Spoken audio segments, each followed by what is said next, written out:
আফ্রিকার জঙ্গল থেকে আনিত বেলাল রাহমাতুল লিল আলামিনের কাছে এসে কালেমার পতাকা তলে আশ্রয় গ্রহণ করলেন। ওই বেলাল এত গরিব, পাপিষ্ট উমাইয়ার বাড়ি বেলাল চাকরি করে।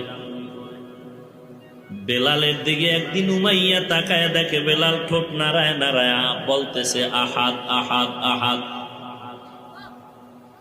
উমাইয়া বলে, রে বেলাল কি বলো? বলে আল্লাহর জিকির করি। বলে আল্লাহ আবার কে? বলে তোমারে যিনি বানাইছেন তিনি হলেন আমার আল্লাহ।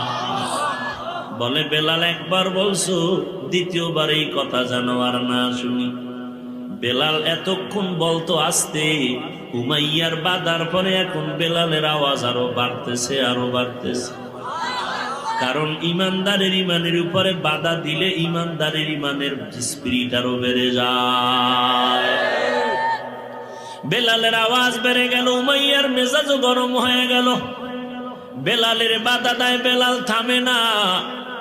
বলে আমার পেটের মধ্যে ক্ষুধা, আমার এখন খানার দরকার, তুমি বয়ান দিলে হবে না।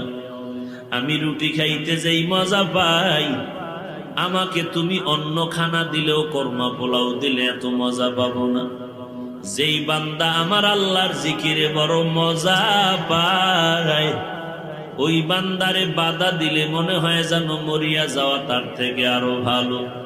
উমাইয়া বাধা দেয়, বেলাল আল্লাহরে ডাকবি না।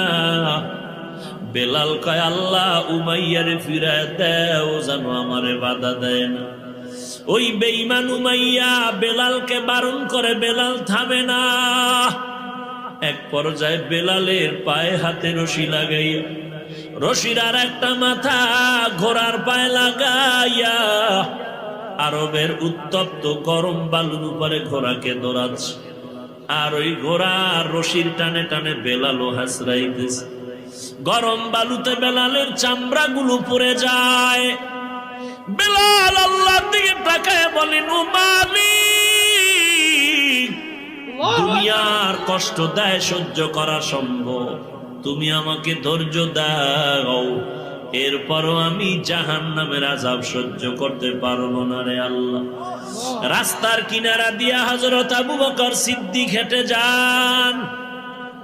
আবু বকর বেলালের কান্নার আওয়াজ পায় থমকে দাঁড়ায় গেলেন। আবু বকর ডাক দিয়া কয়, রে উমাইয়া, বেলাল